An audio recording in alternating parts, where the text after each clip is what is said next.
सबसे पहला जो सिंपलेस्ट क्वेश्चन जो आप लोगों को सबसे पहले मिलेगा वही लिखना, if the range of projectile is if the range of projectile is if the range of projectile is 4 times the height of projectile, if the range of projectile is 4 times the height of projectile, then find the angle of projection. सबसे simplest question तो ये मिलेगा, if the range of projectile is 4 times the height of projectile, then find the angle of projection. हाँ, ये मुझे लगता है शायद नीट का भी क्वेश्चन है, एक बार ये नीट का भी टाइप ही है। देखो, वैसे तो अगर इस फॉर्मूले से करोगे तो कुछ नहीं है, अगर इस फॉर्मूले से नहीं करोगे तो फिर दोनों को लिख के डिवाइड करना वो एक मेहनत का काम है। तो हमेशा ध्यान रखना ये फॉर्मूला क्या है, ये दो मैंने बता दिया। इस फोटो से अगर देखो तो क्या है, देखो मैं जो लोग कल आए थे, अगर इस फोटो से देखो तो वो क्या है, जैसे मैंने क्या बोला था प्रोजेक्टाइल मोशन ऐसा होता है, बताया था कल जो लोग आए थे। ये वाला एंगल कितना था हमारा, थीटा, देख लो भाई।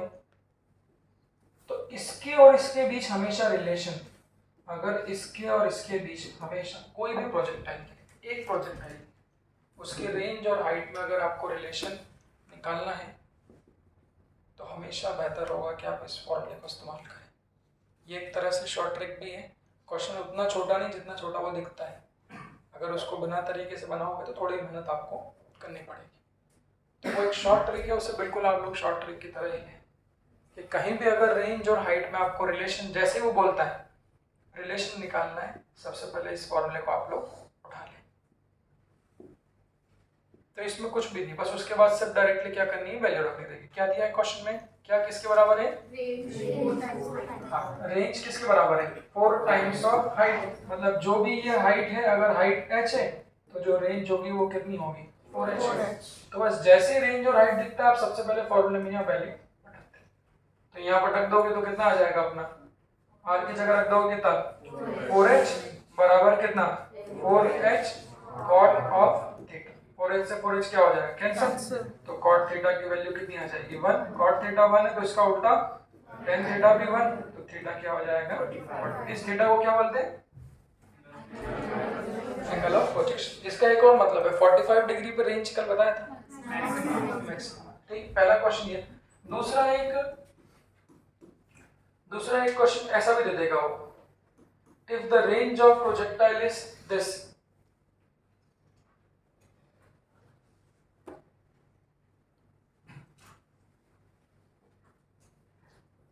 if the range of projectile is this, direct, then वो बोलेगा then find the angle of projection. ये वो क्वेश्चन है जो डायरेक्ट अगर फॉर्मूले से करोगे तो जल्दी आ जाएंगे, नहीं तो फिर आप लोगों की मेहनत करवा दें। उसने बोला range of projectile tan t square, इस तरह से देते हैं। अब वो आपसे बोलेगा find the angle of projection. तो जो लोग कल आए थे मैंने बताया एक फॉर्मूला तो यही, दूसरा वाला रेंज और टाइम ऑफ लाइट। हाँ देखो दोनों याद रखना, रेंज और हाइट में वो 4h cot थीटा, और रेंज और टाइम ऑफ फ्लाइट में r इज इक्वल टू क्या बताया था, हाँ उसको याद रखना, g/2 मतलब g की वैल्यू कितनी होगी, तो 10/2 मतलब कितना, 5। तो ऐसा कह सकता हूँ 5t स्क्वायर इंटू कितना, cot थीटा। तो ये रिलेशन मैंने कल बताया था, इस रिलेशन को आप लोग सब लोग याद रखेंगे, किसके बीच है, रेंज और टाइम ऑफ फ्लाइट। क्वेश्चन में क्या दिया है रिलेशन, क्वेश्चन में क्या दिया है, r इज इक्वल टू कितना, 10t स्क्वायर। देख लो बच्चों, टापो मत, देख लो। तो जो रिलेशन होता है वो ये होता है, क्वेश्चन में रेंज और टाइम ऑफ फ्लाइट में रिलेशन ये दिया है, range is equal to 10 times of time of flight का स्क्वायर। बस दोनों को कंपेयर कर लो। कंपेयर कैसे करेंगे, कंपेयर कैसे करेंगे, 10 को क्या लिख सकता हूं मैं, भाई कंपेयर करने के लिए सेम तो बनाना पड़ेगा ना। तो 10 को क्या लिख सकता हूँ, क्या 10 को ऐसा लिख सकता हूँ 5t स्क्वायर इंटू कितना 2। ऐसा क्यों लिखा, ऐसा क्यों लिखा, क्योंकि यहाँ पर 5t स्क्वायर है, हमें भी क्या बनाना था 5t स्क्वायर, क्वेश्चन में 10 दिया है, तो मैंने क्या लिख दिया 5 को लिख दिया 5, 10 को लिख दिया 5 इंटू 2। तो देखो ये एक जैसा हो गया, कंपेयर करने पे ये भी क्या हो गया एक जैसा हो गया। तो यहाँ पर जो वैल्यू बची cot थीटा की वैल्यू कितनी बची 2 बची। तो ये सिंपलेस्ट तरीके, इनको ध्यान रखना, अगर इन तरीके से नहीं करोगे तो मेहनत लगेगी। इसीलिए क्वेश्चन में जैसे ही एक दो ही क्वेश्चन हार्डली मिलेगा कि रेंज और टाइम ऑफ फ्लाइट का रिलेशन देता है, सबसे पहले आप लोग सीधा सीधा ये फॉर्मूला उठा दो और क्वेश्चन में जो दिया है वो लिख दो। दोनों को कंपेयर करने के लिए एक जैसे बनाना पड़ेगा। तो यहाँ 5t स्क्वायर है तो यहाँ पे क्या बनाना पड़ेगा 5t square. So on comparing हमें क्या मिल जाएगा, the value of cot theta कितनी है हमारी 2। अगर cot की वैल्यू 2 है तो tan थीटा की कितनी होगी, cot और tan में क्या रिलेशन होता है उल्टा। तो जो tan थीटा है उसकी वैल्यू कितनी आ जाएगी हमारी 1/2। तो थीटा की वैल्यू कितनी आ जाएगी tan इनवर्स कितना 1/2। तो इस तरह से डायरेक्टली रेंज और टाइम ऑफ फ्लाइट में आप लोग रिलेशन बता सकते हैं। ठीक है, चलिए इसी को और दे देगा इस तरह से। एक और कोई ले लो,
इसके बाद में कल मैंने कॉम्प्लीमेंट्री एंगल बताए थे। कॉम्प्लीमेंट्री एंगल क्या थे, जिनका सम क्या होता है, जो लोग मौजूद थे। कॉम्प्लीमेंट्री एंगल पे क्या होगा, पॉइंट क्या था, कॉम्प्लीमेंट्री एंगल पे पॉइंट क्या था, रेंज क्या थी सेम, बट कब वो प्रूव भी किया था। कॉम्प्लीमेंट्री एंगल पे और 2-3 क्वेश्चन आते, वो क्वेश्चन भी आप लोग देखिए। तो जैसे ही हमने बोला कॉम्प्लीमेंट्री एंगल की याद आती है, मुझे कुछ पेयर्स याद आते हैं। वो पेयर्स मैंने बताए थे, हम लोग स्टैंडर्ड क्या समझते हैं 30 और 60। तो कॉम्प्लीमेंट्री एंगल पे रेंज तो सेम होती है, बट चेक करते हैं क्या मैक्सिमम हाइट भी सेम होती है। मैंने बोला अगर 2 प्रोजेक्ट आए, देखना भाई कोई चीटिंग नहीं करेगा, कल करवाया था if 2 projectile are fired with same speed और उनके एंगल क्या है 30 डिग्री एंड 60 डिग्री, है ना भाई कहानी जो हम लोग कल लोग मौजूद थे। 2 पत्थर पिघवाए थे, किससे, सेम स्पीड से, एक को कितने से 30 से और एक को कितने से 60 से। ठीक है, बिना देखे बता दो क्या 30 और 60 मतलब कॉम्प्लीमेंट्री है, तो दोनों का पत्थर क्या होगा, हाँ सेम रेंज मतलब क्या, दोनों का पत्थर एक ही जगह पे जाके गिरेगा, कल बताया था ना। तो अब इनकी जो फोटो बनेगी वो फोटो कैसे बनना चाहिए, देखिए फोटो कैसे बना। सबसे पहले मैंने क्या बताया, जो मैक्सिमम हाइट होती है उसका फॉर्मूला क्या होता है, कोई भी सिर्फ u स्क्वायर बाय 2g, वो भी अगर 1d होता, अगर वर्टिकली अपवर्ड फेंकते तो क्या होता u square by 2g, but 2d होता है तो u की जगह क्या आ जाता है u। तो जो मैक्सिमम हाइट है वो किस पर डिपेंड करती है, u y स्क्वायर अपॉन कितना 2g। तो ये तो क्या होता है हमारा सेम। अब इसमें देखिए अगर 2 प्रोजेक्टाइल को 30 और 60 पे फेंका तो कैसे फेंकेंगे, फोटो कैसा बनेगा, तो ये फेंका कितने पे 30 पे और ये फेंका कितने पे 60 पे। सही। हाँ, दोनों को फेंका कितनी स्पीड से? सेम स्पीड से। तो इसको भी फेंका u से, इसको भी फेंका u से, तो इसका y कंपोनेंट कितना आएगा?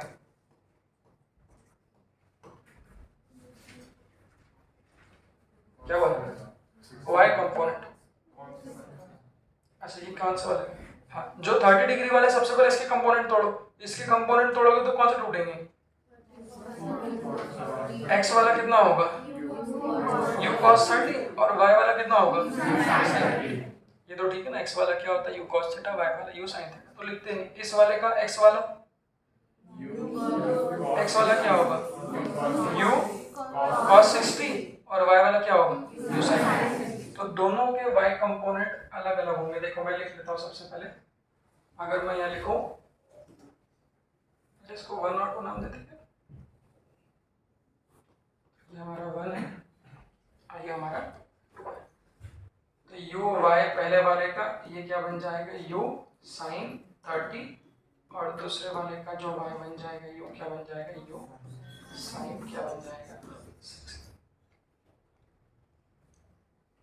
हाँ, तो लिखो मत, देखो बेटा। तो पॉइंट ऐसा है कि जो मैक्सिमम हाइट होती है वो किस पर डिपेंड करती है? y डायरेक्शन की वेलोसिटी। चूंकि वो हमारे y डायरेक्शन की वेलोसिटी पर डिपेंड करती है, तो जब दोनों के लिए y डायरेक्शन वाली वेलोसिटी डिफरेंट है तो दोनों के लिए जो मैक्सिमम हाइट होगी वो भी क्या होगी? डिफरेंट। तो ये मेन पॉइंट पकड़ना। कल भी मैंने इसका क्वेश्चन कराया था कि मैक्सिमम हाइट और टाइम ऑफ फ्लाइट सिर्फ प्रोजेक्टाइल की y वाली वेलोसिटी पर डिपेंड करता है। कल क्वेश्चन क्या था? फोटो याद है? अगर मैक्सिमम हाइट सेम थी तो क्या कंक्लूड किया था? कल वाला क्वेश्चन याद करो ना, फोटो वाला जो लोग कल मौजूद, याद है? अगर दो प्रोजेक्टाइल की मैक्सिमम हाइट क्या थी? सेम, तो क्या कंक्लूड किया था? कौन सी वेलोसिटी? बट रेंज किस पर डिपेंड करती है? दोनों, हॉरिजॉन्टल और वर्टिकल। कल वाला वो क्वेश्चन बहुत मेन है, उसको पकड़ना कि अगर मैक्सिमम हाइट सेम है मतलब वर्टिकल वेलोसिटी भी सेम है, बट रेंज अगर डिफरेंट है तो हॉरिजॉन्टल वेलोसिटी डिफरेंट हो सकती है। कल जो क्वेश्चन मैंने कराया। तो यहाँ पर बच्चों मुझे बताइए, चूंकि ये दो प्रोजेक्टाइल, इसकी y डायरेक्शन की वेलोसिटी u sin थीटा है और इसकी u sin 30 है, इसकी y डायरेक्शन की वेलोसिटी कितनी है? u sin 60। इसकी u sin 30 और इसकी u sin 60। चूंकि दोनों की y डायरेक्शन की वेलोसिटी क्या है? डिफरेंट है, तो ऑब्वियसली दोनों की मैक्सिमम हाइट भी क्या होगी? डिफरेंट। यहाँ से तो जो फोटो बनेगा वो कैसा बनना चाहिए? मेन मुद्दा फोटो का है, फिर हम लोग इसको प्रूव भी करेंगे। इसको जनरलाइज कर लो, इसको जनरलाइज कर लोगे तो और बेहतर होगा। जनरलाइज करना मतलब कोई भी कॉम्प्लीमेंट्री एंगल के लिए। तो जनरलाइज करना मतलब ऐसा है कि एक को थीटा फेंक दो तो दूसरे को कितना फेंकना है? 90 - थीटा। इसको हम लोग जनरलाइज करना करते हैं। देख लो,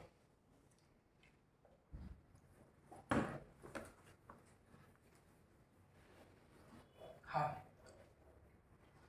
तो अब अगर मैं आपसे कहूं, अरे यार क्यों हो गया?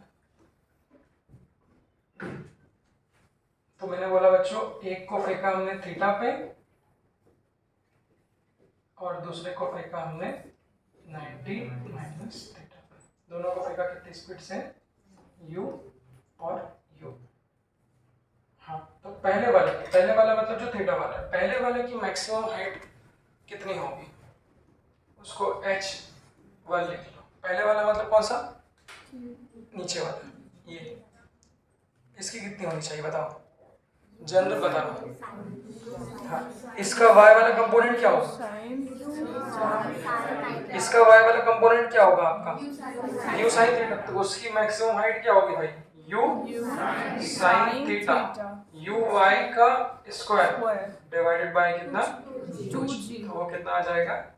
u square sin square theta upon 2g। ये क्या मिल गया? मैक्सिमम हाइट किसकी? पहले वाले प्रोजेक्ट है। ऐसे ही ध्यान से, अब जो लोग टापा टोपी कर रहे हैं सिर्फ भाई मत आओ टापने, यहाँ पे नोट्स ले लेना बाद में। इस वाले की बात करें, अगर इस वाले की मैक्सिमम हाइट की हम लोग बात करें तो देखो बच्चों, जो दूसरा वाला प्रोजेक्ट है उसको कितने एंगल पे फेंका है? 90 - थीटा। तो इसका जो y कंपोनेंट होगा ये क्या होगा? u sin 90 minus theta. Angle कितना है? U sin 90 minus तो theta. इसका जब y डायरेक्शन वाला कंपोनेंट तोड़ेंगे तो ये क्या होगा? u sin 90 minus but angle theta. कितना है? 90 minus theta. पर देख लो, तो जो थीटा एंगल पे उसका तो y वाला कंपोनेंट u sin थीटा ही हो जाएगा, बट इसका कितना होगा? u sin 90 minus sin 90 minus theta क्या हो जाएगा? cos theta. Cos theta. तो ऐसा कह सकता हूँ जो पहला वाला प्रोजेक्टाइल है उसके लिए uy sin थीटा है, बट जो दूसरा वाला प्रोजेक्टाइल ये मैंने रेंज में प्रूव भी कराया था उसका जो uy है कितना है? u cos theta. तो जब इसकी मैक्सिमम हाइट लिखी जाएगी h2, अब देखो जो लोग ये फॉर्मूला रट लेते हैं उनकी संग गड़बड़ हो जाएगी। बुक्स में वो बोलते हैं कि इसको याद रखो, बट मैं कभी नहीं बोलता कि इसको याद रखो। मैक्सिमम हाइट हमेशा होती है y कंपोनेंट का स्क्वायर, बस जो भी y कंपोनेंट। यहाँ पर सेकंड वाले प्रोजेक्टाइल के लिए y कंपोनेंट कितना है? u cos theta. तो उसकी जो मैक्सिमम हाइट लिखाएगी वो कितनी लिखाएगी? u स्क्वायर डायरेक्ट लिख दो, कितनी हो जाएगी? cos square theta divided by कितना? 2g. So this is the maximum height of second projectile and this is the maximum height of first First projectile. projectile. जैसा कि आप लोग देख सकते हो, क्या ये दोनों सेम है? ये दोनों सेम नहीं है. बट जब इनकी रेंज लिखेंगे तो रेंज कैसे लिखी थी? पहले भी लिख चुका हूँ, एक बार फिर लिख लेते। तो पहले वाले इसकी रेंज कितनी लिखी थी? आधा डालो, इसकी कितनी लिखाएगी? नहीं, तो रेंज के दो फॉर्मूले, u square sine to theta वाला तो कम ही यूज होता है। अच्छे क्वेश्चन में हमेशा twice of product of x and y divided by g, जो पहले भी मैंने लिखी थी, अभी एक बार सुन लो, लिखते नहीं। तो इसकी रेंज अगर लिखूंगा तो वो कितनी आएगी? 2 तो आएगा। इसका ux कितना है? इसका ux बोला, u cos थीटा, और uy कितना है? u sin theta. तो जो हमने लिखी थी वो कितनी थी? 2 ux की जगह u cos थीटा, फिर u sin theta divided by g. ये r1 की, और r2 की कितनी आई थी? 2 इसका x वाला कौन सा है? x वाला x कंपोनेंट कौन सा होगा इसका? cos 90 minus minus theta. तो वो कितना हो जाएगा? sin theta. तो इसका x component u sin theta हो जाएगा और उसका y कंपोनेंट क्या हो जाएगा? u cos theta. तो रेंज वही लिखाएगी, ट्वाइस फॉर्मूला वही देख लो है, product of x and y velocity divided by g। तो कोई फर्क नहीं पड़ेगा, जब इसका x वाला कंपोनेंट लिखूंगा तो वो cos 90 माइनस थीटा, तो वो यहाँ पे कितना आ जाएगा? u sin थीटा, और यहाँ पर u cos theta divided by divided by g. g. पहले भी बताया, कल भी बताया था कि देख लो ये वैल्यू और ये वैल्यू कल सिखाया था ना, ये दोनों वैल्यू क्या है? सेम। इसीलिए हम लोग क्या बोलते हैं कि कॉम्प्लीमेंट्री एंगल पर सेम स्पीड पे रेंज क्या होती है? सेम। पॉइंट देख लो। तो बच्चों कॉम्प्लीमेंट्री एंगल पर देखना, कॉम्प्लीमेंट्री एंगल पे रेंज तो सेम हो गई, बट जो कॉम्प्लीमेंट्री एंगल है वहां पर हाइट सेम नहीं होती। तो पॉइंट को आप डायरेक्ट निकालो कि जैसे ही कोई कॉम्प्लीमेंट्री एंगल पे फेंका, भले ही 30-60 पे फेंको, 37-53 पे फेंको, 15-75 पे फेंको, जैसे ही कॉम्प्लीमेंट्री एंगल है, अगर स्पीड सेम है तो वो एक ही जगह जाके गिरेंगे, बट उनकी हाइट डिफरेंट होगी। तो जो और क्वेश्चन बनेंगे वो कौन से बनेंगे? तो हाइट डिफरेंट होगी, ये हम लोगों ने प्रूव कर लिया। तो जो क्वेश्चंस आप लोग के सिलेबस में मिलेंगे आपको वो कौन से होंगे वो देखो। तो सबसे पहले जो फोटो बनेगा वो फोटो कैसा बनना चाहिए? फोटो से ही तो फील आएगा आपको, तो फोटो कैसा बनना चाहिए? रेंज सेम है, मतलब वहीं जाके गिरेंगे। तो फोटो कैसा होगा? यहाँ से फेंकेगा, एक यहाँ गिरेगा और एक यहाँ गिरेगा। क्या बोल रहे हो? तो दोनों की दोनों उसी पॉइंट पे जाके गिरे, तो इसका मतलब ये जो रेंज है ये क्या हमारी सेम। बट आप देख सकते हो दोनों की मैक्सिमम हाइट क्या है? डिफरेंट है। जो नीचे वाले इसको कितना एंगल से फेंका था? थीटा से, एक जनरल, और ऊपर वाले को कितने से फेंका है? 90 minus theta. तो आप देख लो जिसको कितना एंगल से फेंका, थीटा एंगल से फेंका, उसकी जो हाइट है वो कितनी है? h1 है और जिसको 90 माइनस थीटा से फेंका है उसकी जो मैक्सिमम हाइट है वो कितनी है हमारी H2. h2। तो शब्दों में कहना उसको वो में जब क्वेश्चन पूछेगा तो ना वो फोटो बनाएगा ऐसा ना वो h1 h2 लिखिएगा। क्वेश्चन में चाहिए हमको शब्द। तो अब मैं अगर आपसे पूछूं what is h1 and h2, वो आपसे पूछेंगे h1 h2 क्या है, तो h1 क्या है हमारी मैक्सिमम Maximum हाइट height. और h2 भी मैक्सिमम हाइट, बट किस पे, शब्दों में क्या बोलेंगे उसको। So h1 and h2 are the maximum height किन एंगल्स पे, at complementary angle. At complementary. तो उसको ऐसा बोलो कि कॉम्प्लीमेंट्री एंगल पर चूंकि मैक्सिमम हाइट क्या होगी, डिफरेंट होगी, तो कॉम्प्लीमेंट्री एंगल पे जो मैक्सिमम हाइट है वो यहाँ पर क्या है h1 और h2। तो जो पहला क्वेश्चन आप लोगों को मिलेगा, ये सब क्वेश्चन मिलेंगे, जो पहला क्वेश्चन आपको मिलेगा वो बोलेगा find the value of this. इसको शब्दों में क्या कहोगे, this is what, this is the sum of maximum height, but इतना काफी नहीं, कहां पर, एट At complementary angles.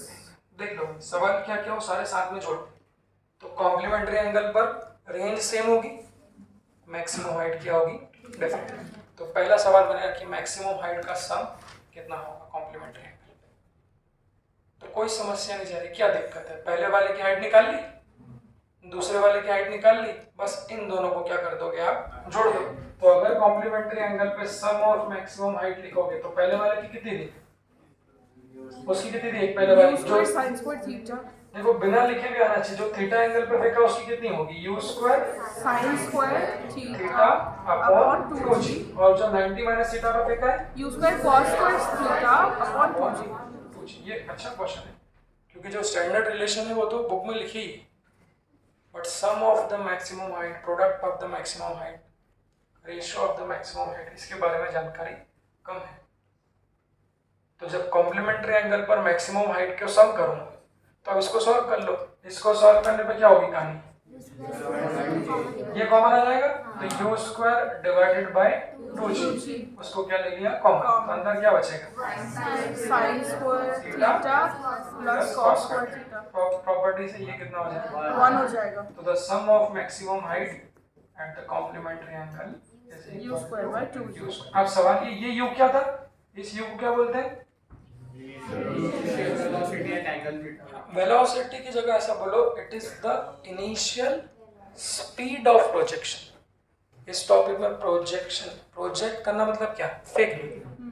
तो इनिशियली जितनी स्पीड से फेंकते हैं उसी को हम लोग क्या कहते हैं, इनिशियल स्पीड ऑफ प्रोजेक्शन। तो सम ऑफ मैक्सिमम हाइट, अब ये किस पर डिपेंड करती है, एक मिनट नोटिस करो, पॉइंट अभी बचा है। तुम लोग एक्चुअली लिखते हो, समस्या ये है, टापा टोपी करते मैं मजा टापू मैं, देखो लिखने उठने का समय गया है बेटा, वो सबसे जगह आपको बाद में लिखना हो, तुम तो 2 बार लिख रहे हो बेटा, तो ये तो एकदम से शॉर्ट प्रिसाइज नोट्स है ना, तो उसी से बना लो। करना बस 2 मिनट। कौन पुरानी कॉपी कर बेटा, सो के आया हो पूरा, नींद लेके आया हो, कितनी देर की, 4 घंटे,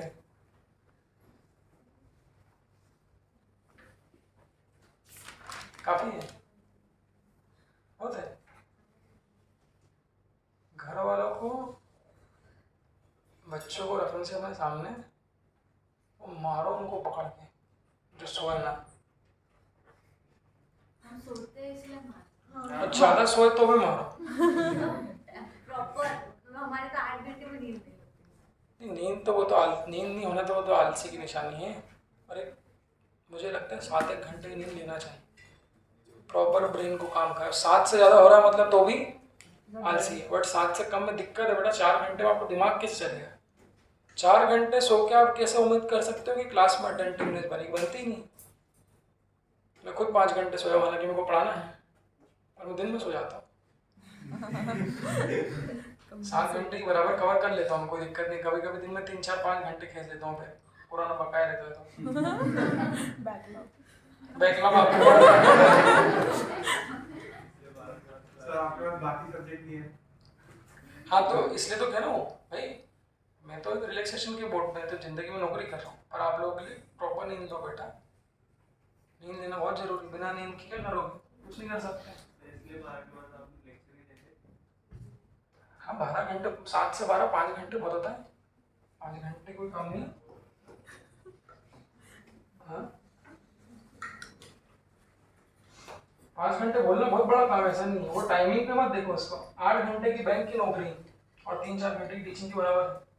बैंक में क्या ही करते हैं, आने से बैठे रहते हो, कंप्यूटर पे करना है। हाँ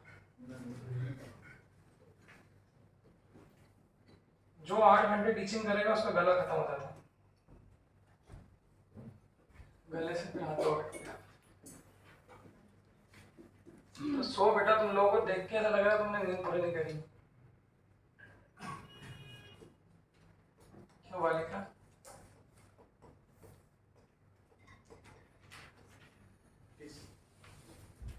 हैं?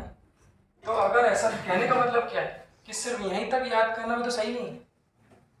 कहने का मतलब क्या है कि कॉम्प्लीमेंट्री एंगल पे आपने कह दिया ठीक है, जो सम ऑफ मैक्सिमम हाइट है वो थीटा पे डिपेंडेंट ही नहीं है, वो हमेशा कितनी आएगी, you square upon 2g। Late क्यों आ रहा है? तो जाओ ब्लू रूम में बैठो। तो जो सम ऑफ मैक्सिमम हाइट है वो कितनी होगी हमारी, यू स्क्वायर अपॉन 2g। वो एंगल पे डिपेंड नहीं करेगी, वो किस पे डिपेंड कर रही है, किस पे डिपेंड करेगी? जी तो भगवान ने दिया है, वो तो सेम ही रहता है। वो किस पे डिपेंड कर रही है, सिर्फ स्पीड ऑफ प्रोजेक्शन पे डिपेंड। तो अगर मैं बोलूंगा, क्वेश्चन में ऐसा बोलेगा कि if the two projectiles are thrown with an angle of 37 degree and 50, ये सब प्रॉपर्टी है 2D में, ये लिखवाऊंगा, ये सब प्रॉपर्टी इनको डायरेक्ट याद रखो। बनाना इसलिए बता रहा हूँ कि आपको एक बार फॉर्मूले यूज करना भी सीख जाओ। तो अगर एक बार उसने कहा 37 पे फेंकना है और एक बार कितने पे फेंकना है, 53 पे फेंकना है, और बोले if the both the projectiles are fired, अंग्रेजी में शब्द सुनना, ऐसा बोलते हैं if the two projectiles are fired बोलते हैं with the speed of 10 metre per second. अभी वर्ड प्रॉब्लम भी करें तो फायर्ड विद द स्पीड मतलब initial velocity at an angle of 37 degree and at an angle of 53, तो वो बोलेगा find the sum of the maximum height. जैसे ही आपने पढ़ा 37 53 क्या है, कॉम्प्लीमेंट्री एंगल, तो कॉम्प्लीमेंट्री एंगल पे रेंज सेम रिवाइज करो, बट हाइट क्या होगी, डिफरेंट। तो इन दोनों हाइट का जो सम है वो इन एंगल पे डिपेंड नहीं। कितना होगा, यू स्क्वायर कितना है, 10 का स्क्वायर डिवाइडेड बाय 2 इनटू जी। जी कितना है, 10। तो h1 प्लस h2 क्या आ जाएगा आपका, फिर से बोलो ये क्या है, h1 प्लस h2 क्या है, सम ऑफ मैक्सिमम हाइट। ये फॉर्मूला बना के आप लोग याद कर लें, डायरेक्ट इसको याद कर लें। इसी में जो अगला सवाल मेरा बनेगा, इसी में ये बनेगा फाइंड द रेशियो ऑफ, सुनो बच्चों, find the ratio of maximum height and complementary angle. ये कॉम्प्लीमेंट्री एंगल पे आपको क्या बताना है, मैक्सिमम हाइट का रेशियो। देखो क्या क्या हो गया, रेंज सेम है, मैक्सिमम हाइट का सम निकाल लिया, अब मैक्सिमम हाइट का रेशियो निकाला। तो इस फोटो को बिल्कुल दिमाग में उतार लो अच्छे से। तो ये h1, ये h2। तो बस अगर कॉम्प्लीमेंट्री एंगल पे ratio of the maximum height निकालना है, मतलब क्या निकालना है, h1 बाय, तो उसको क्या कर दो, पहले जोड़ा दो, अभी क्या कर दो, डिवाइड कर दो। तो जो थीटा एंगल वाले था उसका h1 लिख लो, कितना था, तो बनाना भी सीखना, you square sine square theta upon 2g, और इसका कॉस स्क्वायर आ गया था डिवाइडेड बाय क्या, 2g। कौन कौन कट रहा है, 2g यू स्क्वायर से क्या बोलते हो भाई, साइन अपॉन कॉस कितना 10, तो 10 स्क्वायर थीटा। तो ये क्या बन गया, h1 बाय h2। शब्दों में ये क्या है, रेशियो ऑफ मैक्सिमम, बट आगे बोलना एट कॉम्प्लीमेंट्री। तो क्या ये थीटा पर डिपेंड कर रहा है, डिपेंड कर रहा है। तो sum of the maximum height at complementary angle theta पर डिपेंड नहीं करता, बट रेशियो डिपेंड करता है। तो ये भी आपको डायरेक्टली, इसको याद मत करना।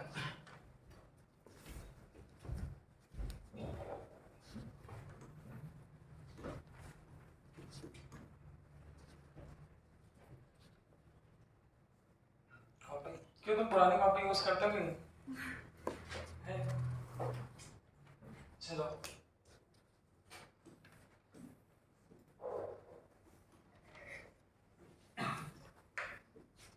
मयूर, आज फिजिक्स का प्रैक्टिकल है क्या? कब है?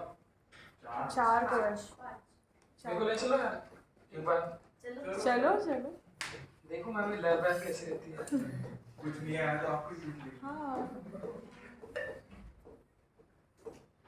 और सर पहले ही बता था फिजिक्स का रिकॉर्ड कट करती।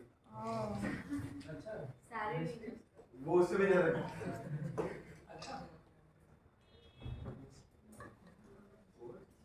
कल परसों, कल या परसों कभी देखो, किसी को इम्प्रेस करने सबसे अच्छा तरीका है कि उसके सामने गधे बन जाओ, बिल्कुल गधे बन जाओ, कुछ नहीं आता तो वो भयंकर इम्प्रेस। कल परसों मैं एसी देखने गया, परसों रात में 2 घंटे घुमा पूरे, क्या बोलते हैं अपने बर्डी वर्डी का जो मार्केट है, सब दुकानों पे गया, सबकी बात सुनी। आखिरी में अंकल मिल गए, बुजुर्ग तजुर्बेकार। तो जैसे मैंने कहा मुझे कन्वर्टेबल एसी चाहिए, बोले तो आता ही नहीं। मैं तुम्हें झूठ बोल रहा है, हाँ हो भी सकता है, आप पुराने हो। वो उसने वो बैठा के चौक ज्ञान देना चालू किया भयंकर, अरे देखो कंप्रेसर ये होता है, वो एयर को ऐसा करता है, इलेक्ट्रिसिटी ये वो, फिजिक्स पे आ गया वो पूरा।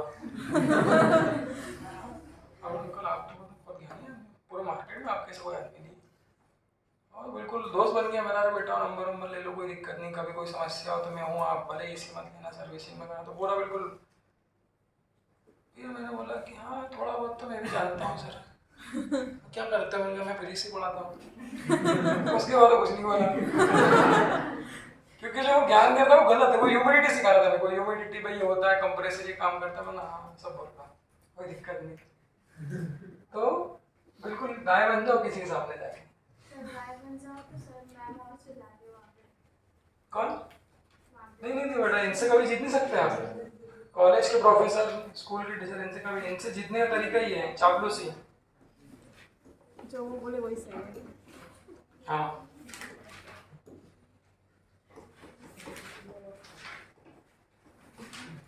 अगर कोई आपसे नाराज है इसमें, उसमें किसकी गलती है?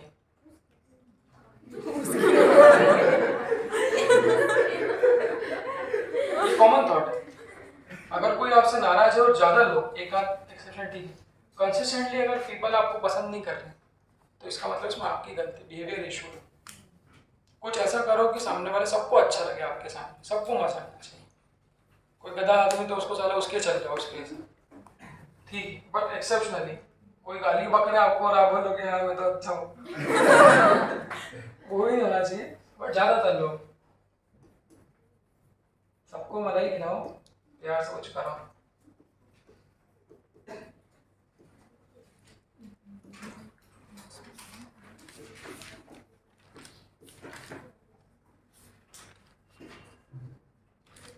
इसको भी लिखो।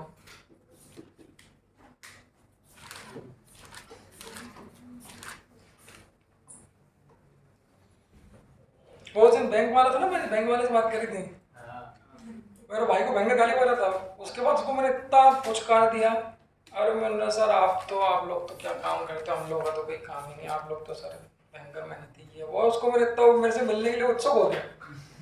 मैं गया तो उसमें वो चाय पिलाई, अरे अभिनव जी आप अभिनव जी आइए, अरे आइए, अरे वो आपका भाई, यार सर उनको क्या पता आप लोग कौन हो, तो ना आप लोग ऑफिसर ग्रेड के लोग हो सर। अब उसने मेरे को चाय पिलाई, बाकी सब काम करा, लोग फॉर्म 35 देना है। सर और क्या चल रहा है, गाड़ी किसको दी है, दूसरा लोन काम ले रहे हो, सारे उसमें जमाने की ज्ञान चौपड़ लगा ली।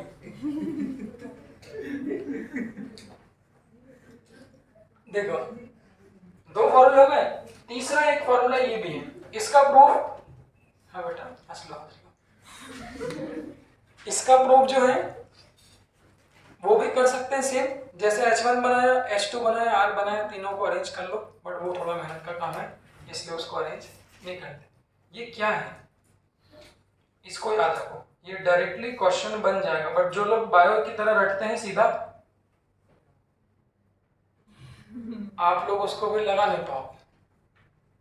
तो लिखो मत, लिखवाऊं बिना देखे में क्या है। इसीलिए ये सब पॉइंट क्या ध्यान देना, कॉम्प्लीमेंट्री एंगल का तीसरा पॉइंट है। कॉम्प्लीमेंट्री का पहला, तीसरा नहीं, चौथा। पहला पॉइंट तो क्या, रेंज सेम, दूसरा पॉइंट मैक्सिमम हाइट का सम, तीसरा पॉइंट मैक्सिमम हाइट का रेशियो, चौथा है।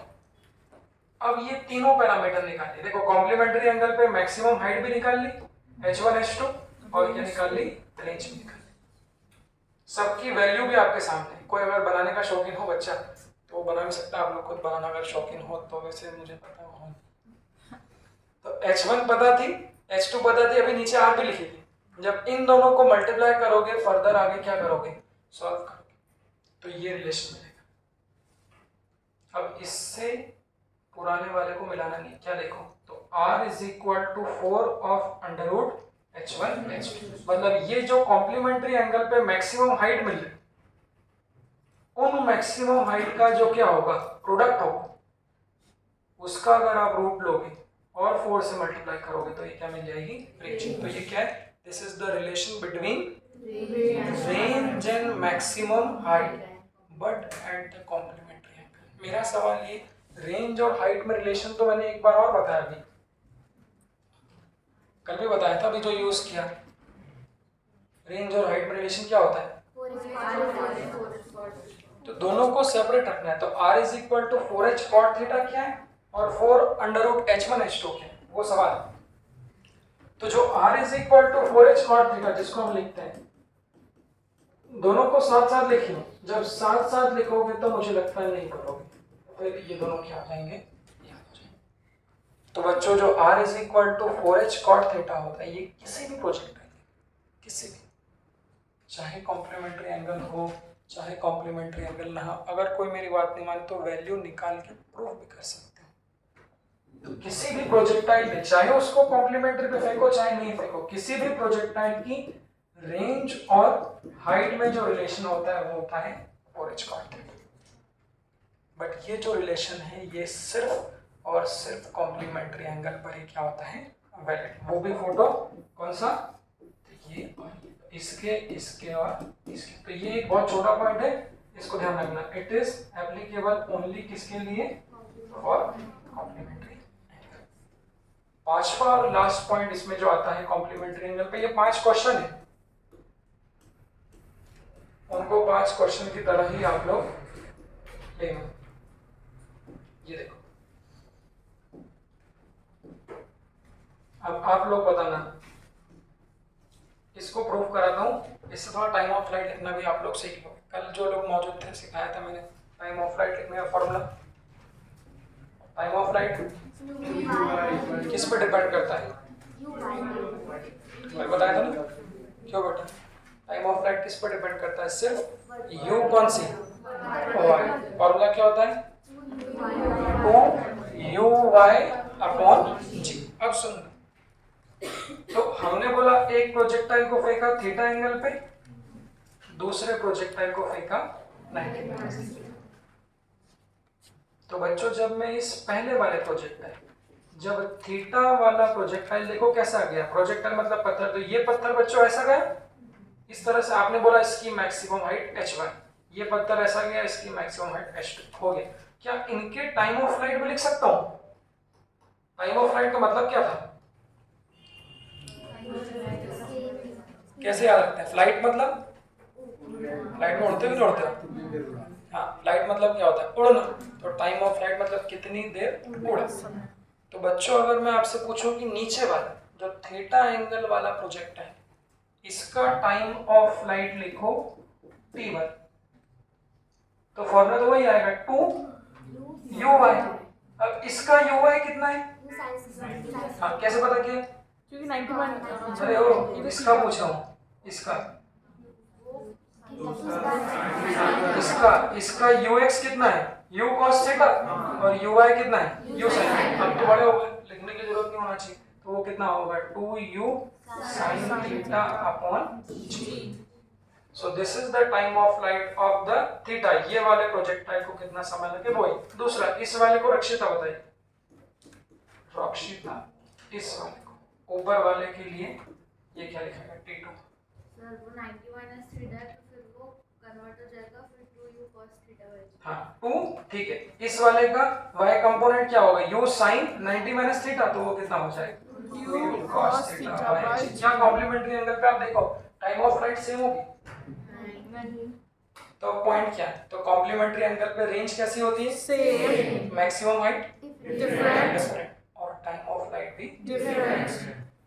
तो अब इन टाइम ऑफ फ्लाइट में रिलेशन हम लोग निकाल सकते हैं, क्या क्या रिलेशन है वो भी निकाल सकते हैं। तो अगर मैं बोलूं व्हाट इज दिस, डिवाइड कर दो तो क्या होगा, 2u बाय g से 2u बाय g क्या हो जाएगा, कैंसिल हो जाएगा। तो t1 बाय 2 कितना हो जाएगा हमारा, और साथ में लिख दो h1 बाय h2 कितना आया था, tan square theta। ये सब क्वेश्चन है बुक में अलग अलग चित्र वित्र दिए हुए।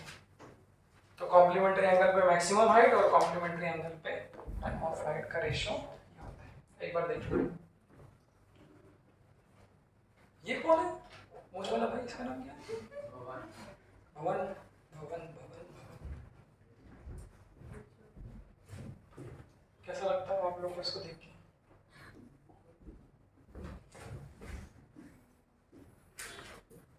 क्लास में बोर होने का सबसे प्राइमरी कारण ही है एब्सेंट।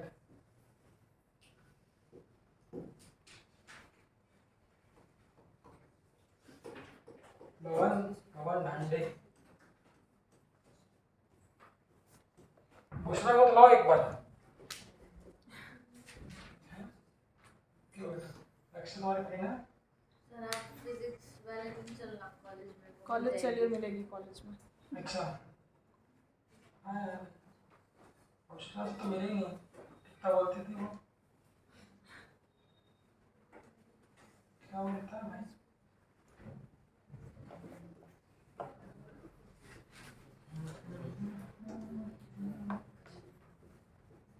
जानवी कैसे हो तुम थोड़ा कुछ गुमसुम नजर आ रहा है आजकल, सब कुछ सही है, सही बोल रहा,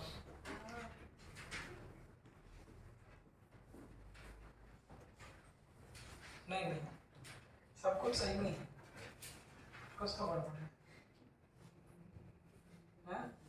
हमें थोड़ी सी डिस्टर्ब नजर आ रही है, डिस्टर्ब।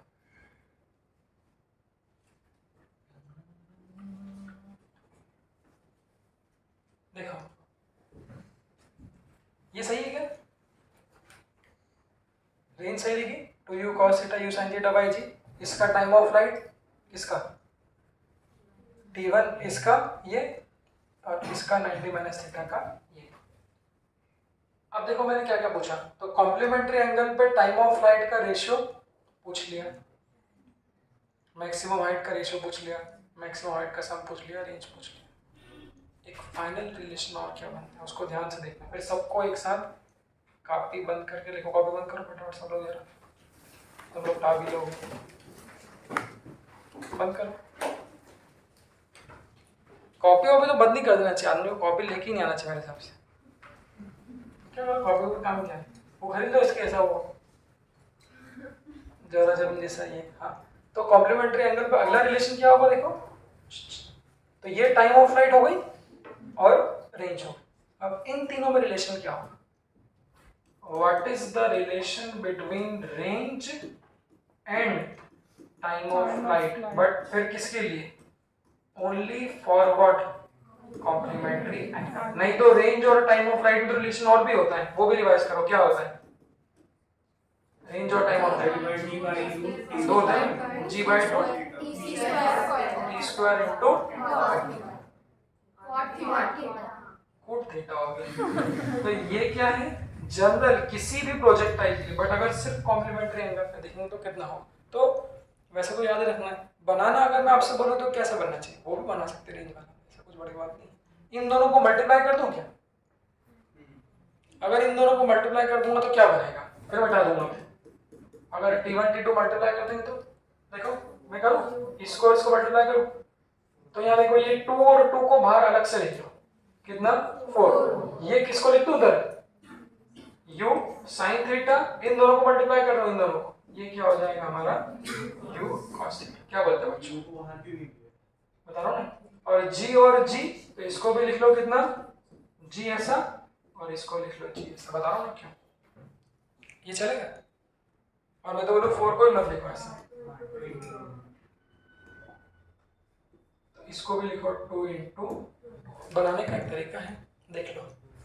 अब यू स्क्वायर मत करना, तो ये 2u साइन थीटा और ये 2u cos थीटा, देख लो। तो 2u sine theta 2u cos theta और नीचे क्या है g इंटू जी। ऐसा क्यों किया? तो ये क्या बन गया? कहाँ से रेंज हो गया? श्योर है?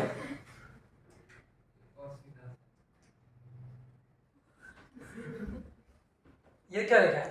तो 2u cos theta u sin theta upon कितना है g है। तो देख लो 2u cos theta u sin theta, short में आधी बात बोली, डिवाइडेड बाय g। तो ये हम लोगों ने जो मार्क कर रखा है ये क्या बन जाएगा? तो रिलेशन क्या बन जाएगा? t1 t2 बराबर 2r by g। देखो 2r बाय g। देख लो ये सब बताने का पर्पस ये है कि थोड़ा टाइम ऑफ फ्लाइट लिखना भी सीख लो, नहीं तो आते समय एक पेज पे 4 लिख दूंगा तो आपको पता ही नहीं चलेगा वो रिलेशन है क्या।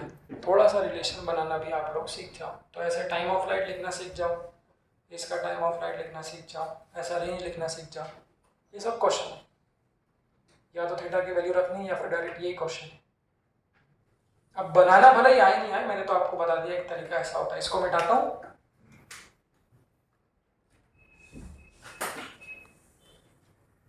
और डायरेक्टली हम लोग अब सारे फॉर्मूले को सम अप करें। क्या था?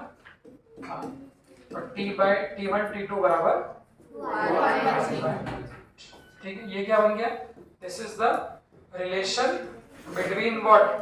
Range and Time of flight किसके लिए? For complementary angles। एक बार देख लो सबको, कॉपी बंद रखना, फिर आप लोगों को सब लिखना है।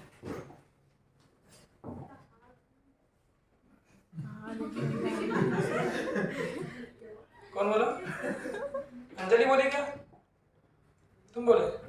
तुम्हारे तो छोड़ दो बेटा, जितना लिखना उतना लिखते हैं, 2-4 शब्द लिख लेना। इसको जरा देख लो एक बार, सारे पॉइंट कितने मुझे उसमें 5-6 फॉर्मूले हो गए कॉम्प्लीमेंट्री एंगल पे, एक बार देख लो उसको। हाँ ये देख लो, मैक्सिमम हाइट बनाना, पहला फार्मूला नंबर 1, कॉम्प्लीमेंट्री एंगल पे सम ऑफ मैक्सिमम हाइट। दूसरा formula ratio of maximum height. तीसरा फार्मूला ये अलग ही कुछ, relation between range and maximum height at complementary angle. चौथा the ratio of time of light at complementary angle. 4 और 5वां relation between time of light and range और complementary. ठीक है, चलिए लिख दो सारे एक बार बिना देखे।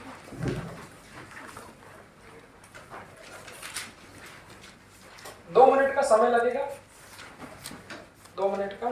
मैं तो कहूँ बनाओ इसे, H1 H2 भी लिखना, T1 T2 भी लिखना, रेंज भी लिखना। एक पूरा वो कर लो अपना, कॉम्प्लीमेंट्री एंगल का एक पेज बना लो।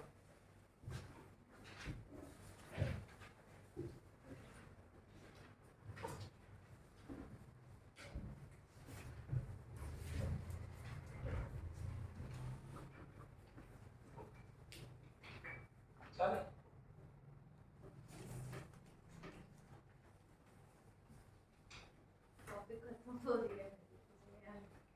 इतनी गर्मी क्यों दिखा रहा हो बेटा? मैं नई कॉपी ले आऊंगा। ये कॉपी तुमने साल भर चले जाओगे ना, बिल्कुल। अब जब से मैं तब से शुरू भी करता हूँ। सब लिखते हो, उसमें केमिस्ट्री बायो सब।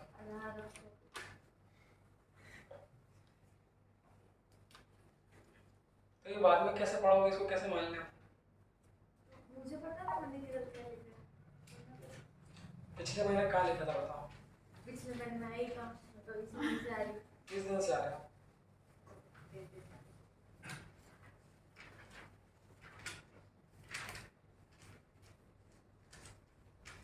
चलो लिखिए, बनाओ बेटा, बिना देखे बनाए तभी दिमाग चलता है।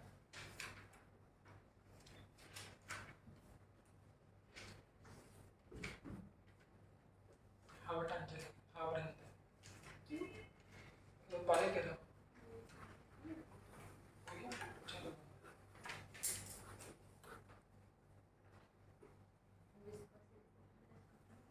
उस दिन से।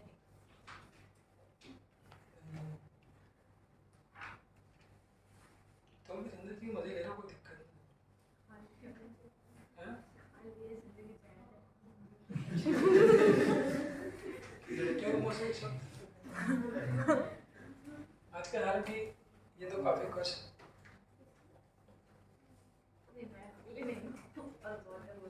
ये लोग कैसे बोलते हैं यार, काशी से लोग ये लोग नहीं तो बोलते। सबसे बिगड़े हुए वो सर वैसे दिखती है बूढ़ी और लेकिन बहुत बिगड़ी है। उससे बिगड़े हुए जान बस अभी समझ रहे ना हम लोग कितने बिगड़े हैं। जानवी का एग्जांपल दे दे, इस हिसाब से जानवी का एक्चुअली थोड़ा भी पता नहीं है, मिस्ट्री है एक्चुअली। कोई मिस्त्री नहीं यार, इस पर बिलीव नहीं करता, जो आदमी दिखता है इसको मान नहीं सकते, कुछ भी हो सकती कहानी अंदर से बिल्कुल। क्योंकि जितने भी पुराने कुख्यात केस है आप देखना, क्राइम पेट्रोल में दिखता था कि ऐसे ना उसको कोई बहुत बड़ा कातिल निकल गया या कोई मास्टरमाइंड, तो आखिरी पता चलता है वो कौन है, तो बोले वो अरे वो तो बिरजू गन्ने का रस बनाता था, उसके बाद तो दिमाग आ गया। तो वो जानवी का क्या पिक्चर है, ये तो जब मेडिकल कॉलेज में जाएगी, जब आएगी तो उन्हें समझ में आएगा कहानी। अभी तो जानवी उसके अपने सामने सीधी बनती है, क्यों जानवी? क्या बात है, मेरी बात पे ध्यान नहीं देती हो तो मेरी बात पे ध्यान देते नहीं देते हो?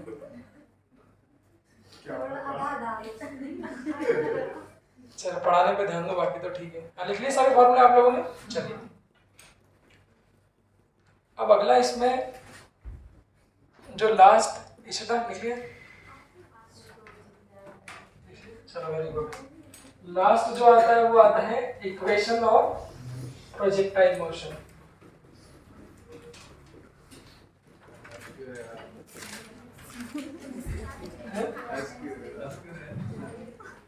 Equation of projectile motion. Short कितने लिखे? दो। कौन कौन सा होता? वो से ट्रेन वाला हाँ।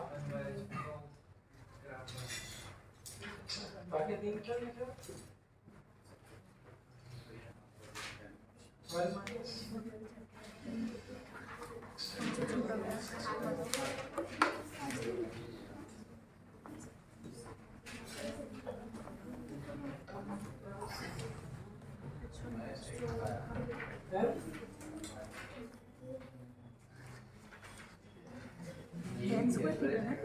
क्या?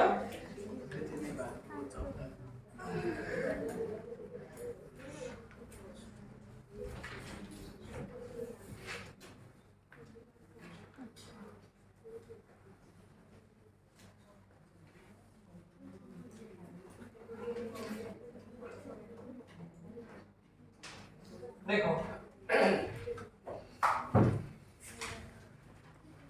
मैं ठीक हूँ, जिंदगी की मजे लेके जाऊंगी। Chart equation of a projectile motion. देखो बचपन में मतलब 11वीं क्लास में ऐसा स्कूल में लिखा था, एक क्वेश्चन भी आता था, लेकिन तुम लोग स्कूल का पता नहीं गए होंगे, बट फिर भी मेरा कर्तव्य तो बनता है बताने का। एक क्वेश्चन आता था, prove that the path of projectile is parabolic. आता था। नहीं अभी 10वीं में भी नहीं था, 11वीं क्लास में। क्यों जानवी था क्या? प्रूव दैट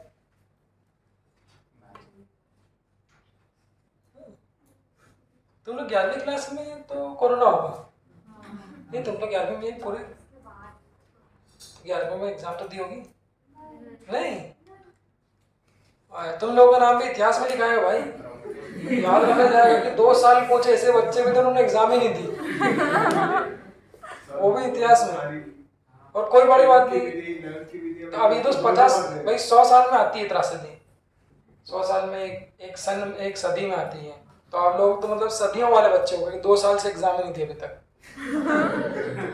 हमें दोनों तो आता है, जो थोड़ा बहुत स्कूल पढ़े होंगे उनको याद है, स्कूल का सबसे फेवरेट क्वेश्चनों में से प्रोजेक्टाइल का ये रहता है, prove that the path of projectile is parabolic. तो कुछ लोग इसको सेमी सर्कल भी समझ लेते हैं। सेमी सर्कल मतलब कैसे?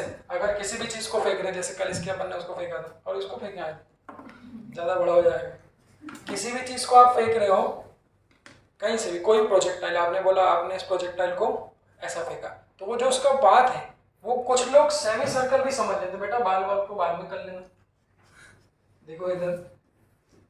तो कुछ लोग इसके पाथ को ऐसा बनाए, तो अगर मैं ऐसा बना रहा हूं तो ये आपका एक सेमी सर्कल नहीं, ये एक्चुअल में जो रहता है वो ऐसा रहता है। तो ये पैराबोलिक होता है, ये मैं बोल रहा हूँ इसलिए नहीं मानते, इसकी इक्वेशन भी होती है और वही स्कूल में प्रूव भी करते हैं कि पाथ कैसा है प्रोजेक्टाइल का पैराबोलिक। तो यहाँ हम लोग इसको प्रूव तो नहीं करेंगे, बट इस इक्वेशन ऑफ प्रोजेक्टाइल को और बुक में क्या कहा गया है, इसको इक्वेशन ऑफ ट्रैजेक्टरी भी कहते हैं। थोड़ा नाम अच्छा नहीं, बट ट्रैजेक्टरी शब्द एक अंग्रेजी शब्द है जिसका इस्तेमाल और भी दूसरी जगह पे होता है। ट्रैजेक्टरी मतलब एक तरह से क्या होता है, पाथ। तो आप इसे इक्वेशन ऑफ पाथ कहो, इक्वेशन ऑफ प्रोजेक्टाइल कहो, इक्वेशन ऑफ ट्रैजेक्टरी कहो, ये सब कहानी क्या है, सेम। सवाल ये बनता है कि इसका इस्तेमाल क्या होगा,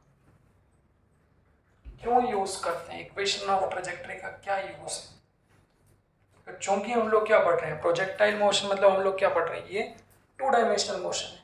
2D पढ़ रहे हैं कि 1D पढ़ रहे हैं? तो 2D का मतलब क्या होता है, अगर कोई पार्टिकल 2 डायमेंशन मोशन कर रहा है मतलब वो कुछ x में भी चलेगा और कुछ y में भी चलेगा। तो आप देखिए इस प्रोजेक्टाइल मोशन को हम लोगों ने फेंका कहाँ से, ओरिजिन, इतना तो जानते हो, ओरिजिन पे x और y दोनों ही क्या है, 0। अब देखो, अब ये जो पत्थर को फेंका ये आगे जा रहा है, तो देखो बच्चों जब आगे जाते जाते इस वाले पॉइंट पे आ जाएगा, कहीं भी जनरल इस वाले पॉइंट, तो आप बताइए जब इस वाले पॉइंट पे आ जाएगा तो क्या वो कुछ ना कुछ y में भी चला होगा कि नहीं, क्यों, देख रहे हो, वो कुछ ना कुछ कहाँ चला होगा, y में भी चला होगा और कुछ ना कुछ x में भी, मतलब इस पॉइंट का कुछ ना कुछ कोऑर्डिनेट होगा ना, दैट इज क्या, x, यहीं से एक और पॉइंट आ जाता है। एक क्वेश्चन और, अगर मैं आपसे बोलूं what is the coordinate of maximum height, क्या बोलते हैं, मैक्सिमम हाइट का कोऑर्डिनेट क्या होगा, r और h के फॉर्म में, एक क्वेश्चन है। r और h मतलब रेंज और हाइट के टर्म्स में, what is the coordinate of maximum height, coordinate मतलब एड्रेस। तो इस पॉइंट का एड्रेस तो आपने बता दिया, एड्रेस मतलब x में कितना चला, y में। आप सोचो ना, मैक्सिमम हाइट पे जब प्रोजेक्टाइल होगा तो उसका कोऑर्डिनेट कितना होना चाहिए, हाँ, r, h, ठीक है। हाँ बेटा, प्राजक्ता क्या बोलती, क्यों,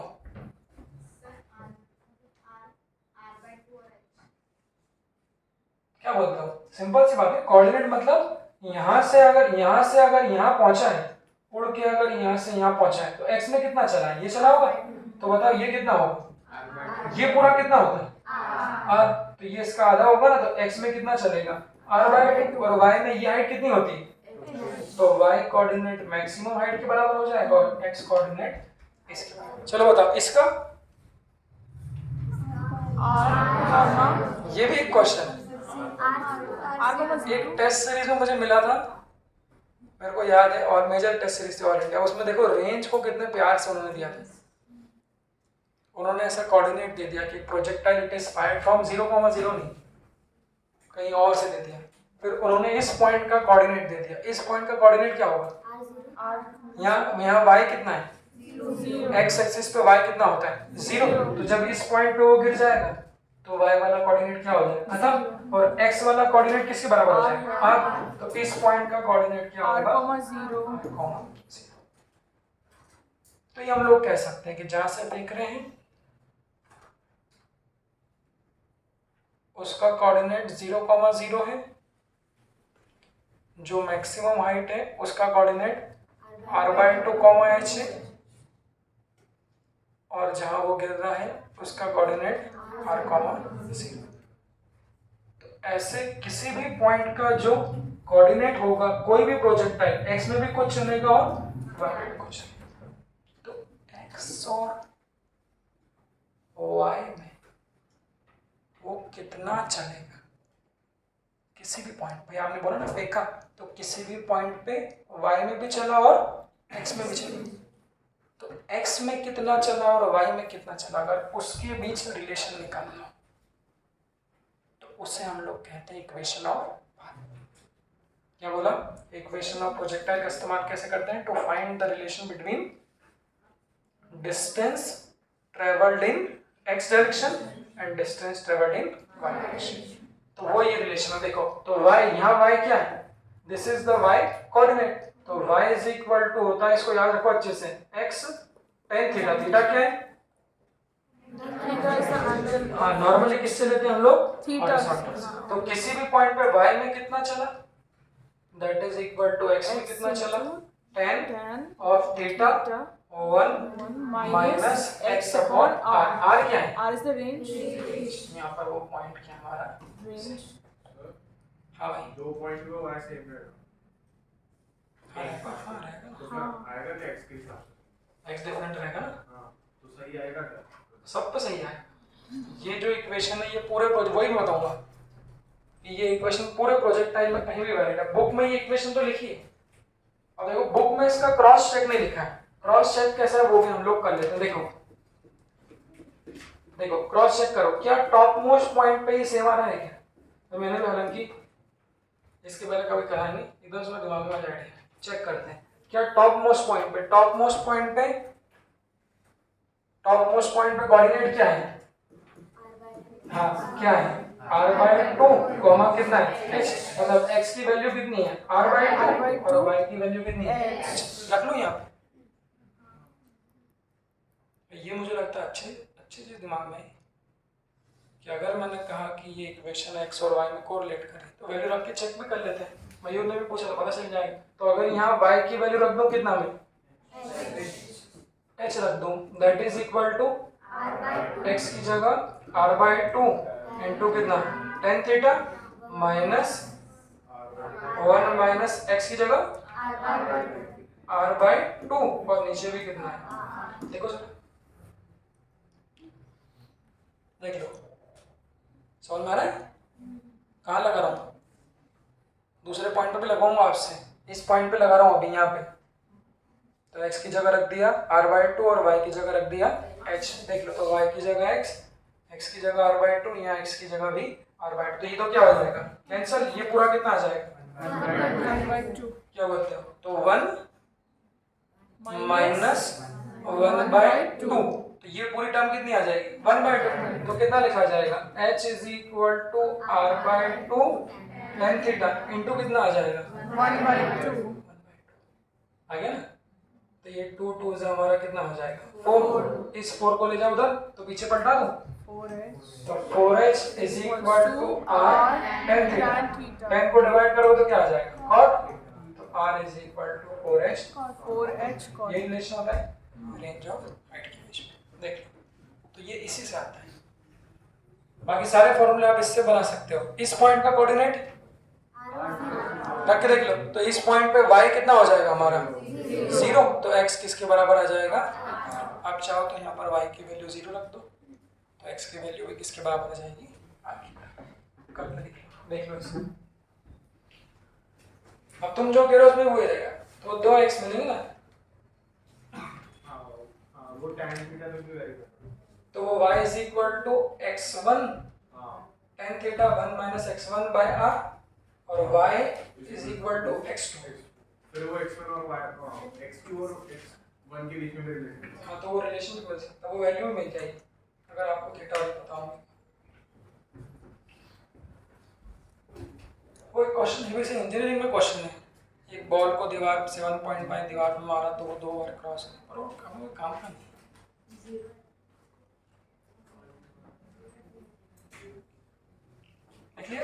देख लिया, हाँ ठीक है, करंट नागपुर है, जानवी नहीं, आपकी मम्मी से संबंध कैसे है, नहीं चिल्लाती मम्मी, ठीक है भाई, ओके देखो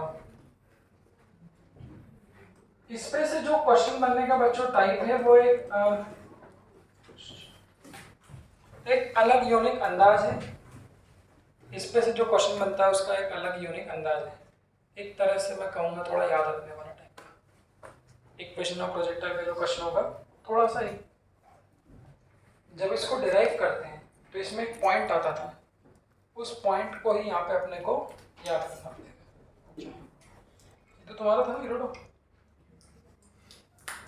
क्यों तुम्हारा? आपके पास बुक है इरोडो? कभी खोल के देखता हो? ज़्यादा तो नहीं मेरे हिसाब से, शायद ज़्यादा बड़ी बात भी हो सकती है। जो नीट का टॉपर होता होगा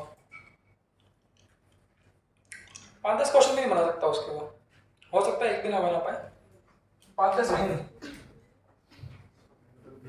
आई तो खोल के तुम्हें समझ में नहीं आएगी पहली बात है क्या। टाइम इन्वेस्ट थोड़ा दूसरी जगह कर सकते हैं। क्या करते हैं लोग, बता दो समस्या। 5-7-10 क्वेश्चन रोडो के लोग करें, कुछ उसमें टीचर के लेवल थोड़े इजी भी है, थोड़े इजी मतलब टीचर के हिसाब थोड़े बनने वाले सम्मान, तो वो 5-10 क्वेश्चन लोग कर लेते हैं। तो दो इसके कर, दो इसके कर, फिर बोला रोडो सॉल्व। अरे कोई इतिहास में सब पैदा नहीं हुआ होगा जिसने रोडो सॉल्व कर लिया। बनी किसके लिए? वो इधर की बुक ही नहीं है। अरे हाँ, लेकिन बनी किस लिए? अरे तो साइंस वाइंस के जो इल्लेबाज रहते हैं आगे यूनिवर्सिटी में, वो उन्होंने साइंस की बुक लिख दी है, उसमें कुछ टॉपिक ऐसे हैं जो जेई से मैच हो गए, कुछ मैकेनिक्स और जेई से हल्के से मैच हो गए। तो जेई वाले जो रहते हैं वो हवाबाजी करने के लिए कुछ क्वेश्चन उसके करा देते हैं, पूरा सॉल्यूशन मिलता है मार्केट में, ऐसा कुछ नहीं है। हाँ वो पूरे जितना हमारा सिलेबस में उतना पूरा है पूरा नहीं, अगर उसमें फिजिक्स का सब कुछ है तो उससे नहीं सब अलग अलग बहुत सारे काम किए वो भी मैंने बीच में चालू करी थी। टाइम पास में कोई मतलब नहीं है, क्वेश्चन 2-3 क्वेश्चन लगाओ 2 घंटे खराब करो, बड़े बड़े की 2 पेज के डाले। देखो जो इस पे से क्वेश्चन आएगा वो डेडिकेटेड बिल्कुल एक तरह से याद रखने वाला रहेगा, ऐसा क्वेश्चन है ये। इसमें देखना मैंने बोला if the equation of the path और प्रोजेक्टाइल इज गिवन बाय, देखो ये आप लोगों को अच्छा लगेगा, बताऊं क्यों? क्योंकि आप लोग याद करना पसंद करते हैं,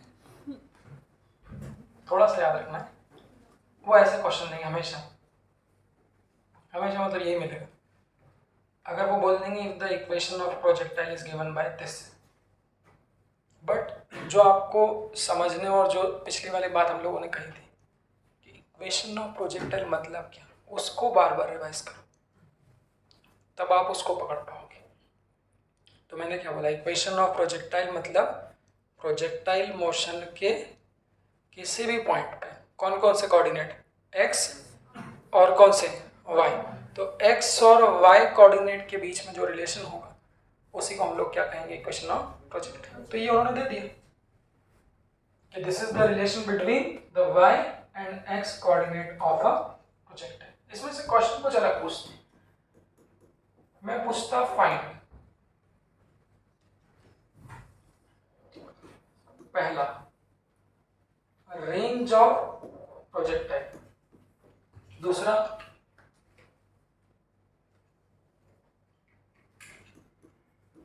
देखता हूं मैक्सिमम हाइट ऑफ प्रोजेक्टाइल, तीसरा time of flight of projectile,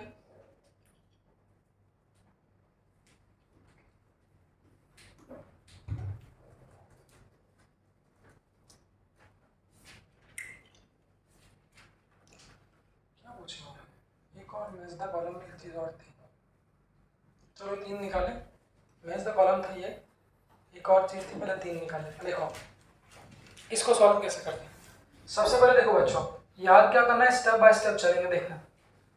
तो मैंने बोला अगर उसने कहा है कि इक्वेशन ऑफ पाथ, वो जो भी इक्वेशन ऑफ पाथ को लिखे आप लोग, तो हमारी इक्वेशन ऑफ पाथ को लिख लो। हमारे पास जो इक्वेशन ऑफ पाथ है, हमारे पास जो इक्वेशन ऑफ प्रोजेक्टाइल है, आप लोग उसको लिख लो। उसका फॉर्म बिल्कुल एज इट इज है, और इसको जिसको भी ये याद नहीं है 1 - x/r उसको याद, इसको बनाना है। कुछ बुक्स में शायद वो दी होती है, इसका पहले वाला फॉर्म दिया था g/2 square cos square theta, इस तरह से कोई फॉर्म है। तो मैं तो इस फॉर्म को ही सही पकड़ता हूँ। तो जैसे ही क्वेश्चन में लिखा है इक्वेशन ऑफ पाथ, सबसे पहले इस फॉर्मूले को उठा लें। तो ये स्टैंडर्ड केस होता है, और क्वेश्चन में जो इक्वेशन ऑफ पाथ दी होती है वो स्टैंडर्ड केस के फॉर्म में नहीं दी होती। तो हमें उन दोनों केस को कोरिलेट करना है। तो ये स्टैंडर्ड होता है, और जो क्वेश्चन में दी होगी वो हमेशा इसी फॉर्म में होगी। क्या? ax minus bx square. आप मुझे बताओ, क्या अभी ये दोनों मैच कर रही है? भाई सिंपल सी बात है, मैथ्स कहता है दो चीजों को कंपेयर करने के लिए उन दोनों की शक्लें कैसी होनी चाहिए? एक जैसी। कंपटीशन में दो लोग नीट कब दे पाएंगे? जब दोनों 12th के होंगे, दोनों रिपीट। तुम 10th और 12th में तो नहीं कर सकते। तो यहाँ पर भी ऐसा है कि जो इक्वेशन क्वेश्चन में दी होती है और जो इक्वेशन हमारे पास है, हमेशा उन दोनों इक्वेशन में फर्क होगा। तो पहले जो क्वेश्चन में दी है उसे हमें स्टैंडर्ड फॉर्म में बनाना पड़ेगा। तो उसको बनाने के लिए जो डेरिवेशन करते हैं, जो इसका डेरिवेशन जिसने कर रखा है उसको दिक्कत नहीं, बट आप लोगों ने तो नहीं करा, तो इसलिए उसका एक तरीका है, उसको याद रखो। तो काम टारगेट क्या है कि जो दी हुई इक्वेशन है उसको स्टैंडर्ड इक्वेशन में कन्वर्ट करना।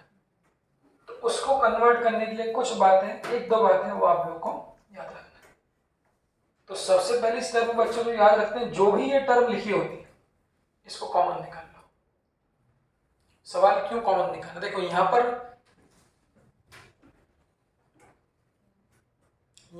1 को कैसा करना है? यहाँ पर बच्चों 1 कैसा है? यहाँ पे अकेला है ना, तो उसके जैसी बनानी है। तो 1 को कैसा करना पड़ेगा? अकेला करना पड़ेगा। 1 को अकेला कैसे कर सकते हैं? देखो बच्चों, अगर मैं, आप लोग बताना मैथ्स क्या जानते हैं, अगर मैं इस ax को कॉमन निकाल के क्या कर लूँ? बाहर कर लूँ, तो वो क्या बन जाएगा? इसको अगर मैं कॉमन निकाल लूँ बाहर, तो मैथ्स क्या बोलता है? ये बाहर निकल जाएगा। ax ब्रैकेट में यहाँ कितना बचेगा? 1। देखो मैथ्स क्या बोलता है, जब इसको कॉमन निकालोगे तो इससे क्या कर दोगे? डिवाइड कर दोगे। तो ये कितना आ जाएगा? Minus bx square upon ax।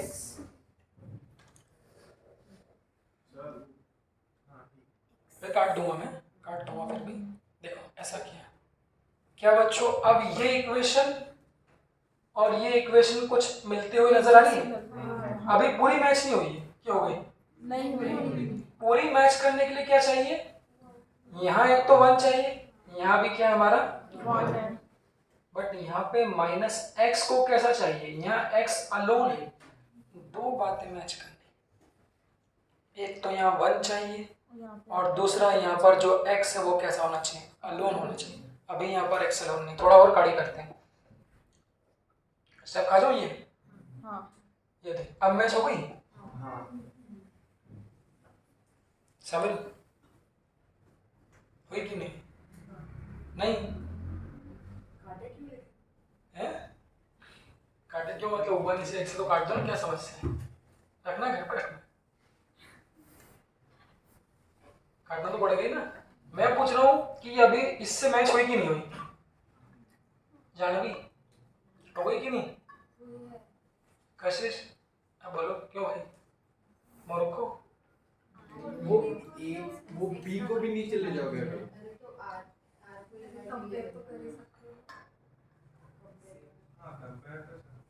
जो मैच लगा रही है, क्यों ऐसा नहीं करेंगे? आपको नहीं करना। यहाँ पर x क्या चाहिए हमको? अकेला चाहिए। तो यहाँ पर x अकेला कब होगा? जब ये b कहाँ पहुँच जाएगा? नीचे। ऐसा करो। तो एक ही बात हो गई वो। एक बात तो कहाँ हुई है? ऐसा क्यों हो रहा है? मैं तो ऐसा बोलूँगा, अब इसको ऐसा कर रहा हूँ। क्या फर्क हो गया? इसको मिटा देता हूँ। तो जो क्वेश्चन में दिया होता है उसको मिटाओ। कुल मिला के हाँ, मतलब बोलने का मतलब ये है कि जो भी पहले बार टर्म उसको क्या करना? कॉमन निकाल, तो फिर ये उसके जैसा बन जाएगा। तो अब देखो कंपेयर करके वैल्यूज क्या क्या मिल रही है। ओ देखो x tan थीटा, मतलब यहाँ x के साथ जो भी लिखा है वो क्या है? tan theta. यहाँ क्या बन रही है? x into a। तो यहाँ x के साथ a लिखा है, तो क्या tan थीटा की वैल्यू ही हो जाएगी? देखो एक टर्म को ये मिल गया। दूसरा 1 माइनस x, ध्यान रखना x को अकेला करना है और उसके जो नीचे लिखा होता है वो होती है रेंज। तो यहाँ x के नीचे क्या लिखा है, a बाई बी, तो a बाई बी की वैल्यू किसके बराबर हो गई, रेंज की। तो यहाँ से कंपेयर करके दो चीज मिल जाएगी, एक किसकी वैल्यू tan थीटा की वैल्यू और एक किसकी वैल्यू r। आगे बढ़ा लो, क्या क्या निकालना है, नहीं तो सबसे पहले रेंज निकालनी थी, तो रेंज तो डायरेक्टली किसके बराबर आ गई, a बाई बी, और tan थीटा a। अब हाइट निकालना है, पॉइंट। अब तुम लोग देखो कॉम्प्लीमेंट्री एंगल में भी एक आकर्षण है,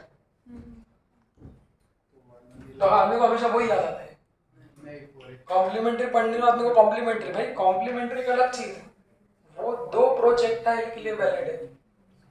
जब 30-60 पे फेंका, यहाँ तो प्रोजेक्टाइल क्या है, एक ही है। तो पॉइंट मैंने क्या बताया, अगर रेंज और हाइट के बीच बात करें तो क्या होता है रिलेशन, कोई भी प्रोजेक्टाइल का क्या होता है, r इज इक्वल टू, अभी भी याद नहीं क्या, 4h cot। किसी भी प्रोजेक्टाइल की अगर रेंज पता है तो हाइट निकाल सकते हो, अगर हाइट पता है तो डायरेक्ट। तो अब इस प्रोजेक्टाइल की क्या मिल गई, रेंज मिल गई, और अच्छी बात है किसकी वैल्यू मिल गई, tan थीटा की वैल्यू। तो यहाँ से हाइट मिल जाएगी।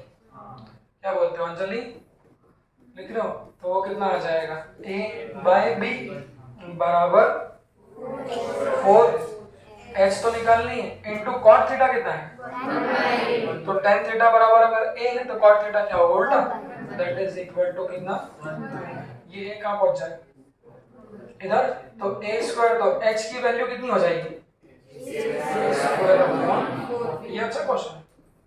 This is the maximum height of projectile. देखिए तो पॉइंट क्या है, इक्वेशन ऑफ ट्रैजेक्टरी से कंपेयर करके रेंज मिलती है, tan थीटा मिलता है। रेंज मिल गई तो हाइट निकाल सकते हैं, रेंज मिल गई तो टाइम ऑफ फ्लाइट भी निकाल सकते हैं। तो रेंज और टाइम ऑफ फ्लाइट में relation t1 t2 is equal to 2r by g, और वो कॉम्प्लीमेंट्री भी है। फॉर्मूले बना तो रहे हो भाई, ध्यान भी रखना। तो t1 t2 वो तो कब आएंगे, जब कॉम्प्लीमेंट्री एंगल पे टाइम ऑफ फ्लाइट लिखना है। नॉर्मली किसी भी प्रोजेक्ट एंगल लिखना हो तो 2 t स्क्वायर cos उसको ही टी कर दो। ठीक है, cos अपॉन sin करो।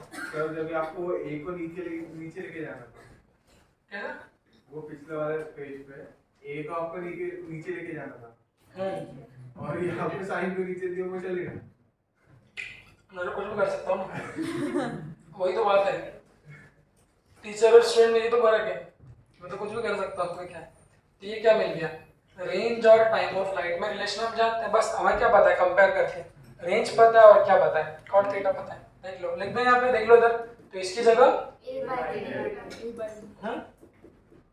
इसको लिख लिया 5 g बाई 2 तो लिख लो कितना 5 t स्क्वायर, और इसकी जगह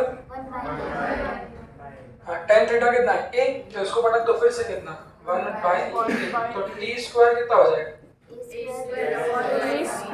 ये a स्क्वायर अपॉन 5, तो जो टाइम ऑफ फ्लाइट है वो under root a square by 5, ये बाहर निकालना, तो a अपॉन अंडर रूट, ये क्या मिल जाएगा, टाइम ऑफ फ्लाइट। अब याद आ जाएगा, क्वेश्चन पूछा था what is the value of horizontal component of velocity, velocity की हॉरिजॉन्टल कंपोनेंट की वैल्यू कितनी, ये पॉइंट उसने पूछा। ये अच्छा क्वेश्चन था, चौथा वाला, एक बार इसको देख लो कैसे बनाते, देख लो। पहली स्टेप में याद, किसको याद रखना, एक लाइन बस याद रखना है कि पहली स्टेप में कॉमन निकालना है। जैसे इक्वेशन ऑफ ट्रैजेक्टरी मैं खुद भी याद रखता हूँ कि पहली स्टेप में कॉमन निकालना है। जैसे ही कॉमन निकालोगे यहाँ 1 बचेगा, यहाँ x बचेगा, कंपेयर मार देना, रेंज, जैसे ही रेंज मिलेगी मैक्सिमम हाइट, जैसे ही रेंज मिलेगी टाइम ऑफ फ्लाइट। अब अगर इसी क्वेश्चन में मैं एक और ऐड करके आपसे पूछ लो what is the value of ux, तो वो निकाल सकते हैं, कैसे निकालेंगे देखो। अब ज्यादा पता कर ली, हाँ कैसे निकालें, तो टाइम ऑफ फ्लाइट को रख दो। टाइम ऑफ फ्लाइट क्या होता है,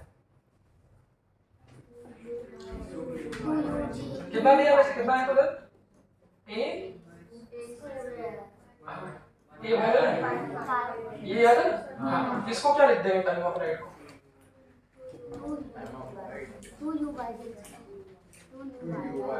फॉर्मूला 2u/g, इसको ऐसा लिख दो, ट्वाइस ऑफ u/g मतलब कितना बच्चों 10, तो यहाँ से u/y कितना आ जाएगा, 1 कितना 5 मल्टीप्लाई कर दो कितना आ जाएगा 5a इंटू 1/√5। बाद में काटाकुटी कर लेंगे, समझ ये क्या मिल गया, हाँ vertical component of velocity. But मैंने ये नहीं पूछा, मैंने क्या पूछा है हॉरिजॉन्टल। तो हॉरिजॉन्टल देखो बच्चों क्या है, टाइम ऑफ फ्लाइट पता है, फिर से रिवाइज कर देते हैं। टाइम ऑफ फ्लाइट डिपेंड किस पे करता है, पुराना बोलना नहीं, टाइम ऑफ फ्लाइट किस पे डिपेंड करता है, वाई डायरेक्शन की वेलोसिटी पे, तो वहां से क्या निकाल लिया वाई डायरेक्शन। बट रेंज किस पे डिपेंड करती है, दोनों पे, एक्स पे और किस पे वाई। पटक लो, तो आर का फॉर्मूला क्या होगा 2ux uy कितना है a/√5। देखना तो 2ux uy देख लो 2 सही है ux इंटू uy कहाँ से मिल गया, यहाँ से, डिवाइडेड बाय कितना g की जगह कितना होगा 10 और r की जगह कितना निकाला था पिछले क्वेश्चन में, r की जगह कितना था हमारा a/b, तो इसकी जगह लिख दिया कितना a/b। ये अच्छा क्वेश्चन इसलिए क्योंकि सारी क्वेश्चंस अननोन a और b के फॉर्म में, तो सॉल्व मारेंगे तो क्या आएगा 1 ये 5 से ये 5 क्या होगा कैंसिल, और a से ab क्या हो जाएगा, हाँ वो b और √b हाँ, कर लेंगे, थोड़ा एक बार लिख दो इधर एक बार अच्छे से, इसको पहले बार लिख दो कितना आ जाएगा, हट गया नहीं सकता तो सिर्फ कितना आएगा ux/√5 यही आएगा। देख लो एक बार, ये कट गया ना, तो ux/√5 बस इसको सॉल्व कर, ये रूट b है तो ये रूट b से ये भी कैंसिल हो जाएगा, यहाँ कितना आ जाएगा रूट, तो ux की वैल्यू कितनी आ जाएगी, मल्टीप्लाई कर दो तो √5/, this is the answer. Sir range और यूआई क्यों निकाले, मतलब अपने पास में रेंज था तो u cos theta into t time of flight तो मिल गया था, तो वही तो किया मैंने, इतना सब रेंज में वगैरह क्यों क्या किया इतना सर, यही तो स्टेप है, तो u cos थीटा में u इनटू t लिखते ना अपन, यही तो है वो, इनटू t, तो वो 2y/g की जगह पे वो रख देना है क्या a इंटू √1/5b, ये वाला नहीं ये वो ऊपर वाला a into √1/5b direct time of flight. ये तो निकाला कि y वाली वेलोसिटी भी आपको निकालना मिल जाए, कभी y वाली भी इस्तेमाल हुई, तो बाकी ये फॉर्मूला यही होता है ux इंटू t, यही तो फॉर्मूला है जो अपन ने लगाया। देख लो एक बार,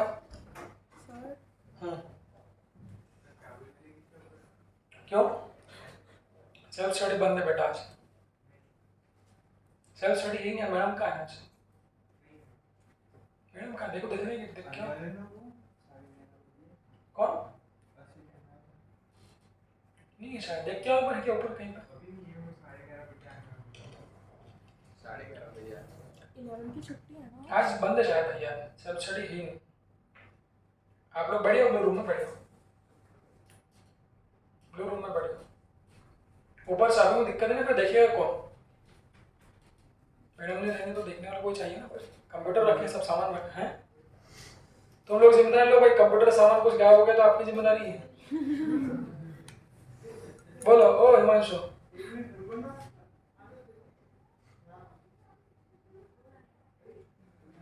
बहुत सारे हैं। सेल्फ स्टडी बंद है बेटा आज, घर पे है, कहाँ पे, अरे घर बंद नहीं है आप लोगों का, घर बंद नहीं है क्यों, तो ब्लू रूम में बैठे चलो, ये भी घर वालों से पीड़ित है। जाओ भाई ब्लू रूम में बढ़िया ना, क्या दिक्कत है, बैठना ही था। स्टडी रूम वही है, स्टडी रूम वही। ब्लू रूम में वो ठंडा है तो नहीं ब्लू स्टडी रूम बेटा सबने बनाया इसलिए वो ब्लू रूम है। वो वहाँ पे थोड़ी सी भी बात क्या की वो मैडम आ जाती है। तो वही तो नहीं करना बेटा, स्टडी रूम मतलब क्या होता है, बात करना है। नहीं है ना, कौन सी मैडम आ रही है अभी? ब्लू रूम ऊपर बैठ के पढ़ाएंगे बेटा। जॉन सर को वैसे मना भी करने वाला हूँ सर, ये जो बच्चे कोई 2 बेंच पे इधर बैठ के पढ़ रहे हैं, 2 बेंच पे उधर बैठ के पढ़ रहे हैं, ब्लू रूम में भेजो उनको। ब्लू रूम में वैसे ही करती है। Self study is equivalent to time pass. हम लोग भी कॉलेज में बहुत करते थे, रात रात में। हाँ वही रात रात में सेल्फ ग्रुप,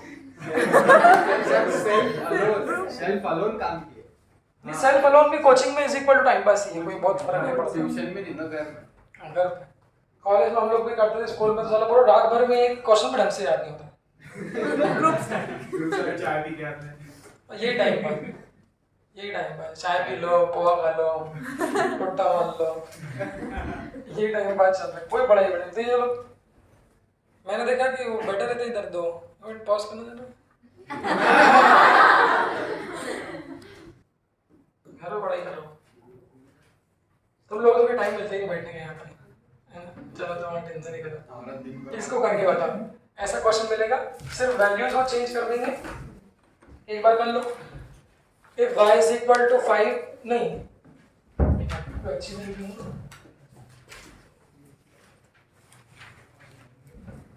इससे सम निकाल लेना एक बार। y is equal to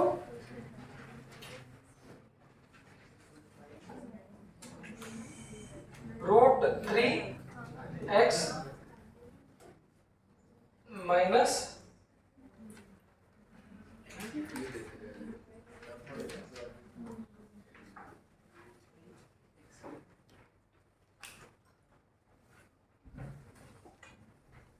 अब इसी वजह तुम्हारी सिंप्लीफिकेशन कर रहा हूँ।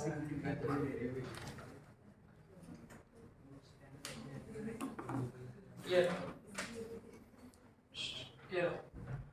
if y is equal to, if the equation of a path is given by y is equal to √3x minus x square upon कितना √3, ठीक है। then find sum, then find sum, sum मतलब सब, range, time of light, maximum height, u x u y सब बोलेगा। सब। Find all the parameters of 2D, जो भी जानते हो। चलो बढ़िया। किससे स्टार्ट? हाँ ये अरे 1D वाले लेक्चर को अपलोड नहीं कर पा रहा, मतलब मेरे को डर लग रहा है। उसको ये कर दो ना, नहीं एडिट नहीं वो ये करता ना ऑप्शन, जिससे हम अपने को दिखता और अपन किसी को भेज सकते तो सिर्फ उसको दिखेगा, और अपने चैनल पे नहीं दिखेगा जो अपन मेरे पे करते थे। तो वो इससे जिसको दिखेगा वो दिखेगा ना, तो उसको नहीं देना, उसको बोल देना अपलोडिंग नहीं किया। नहीं तो सर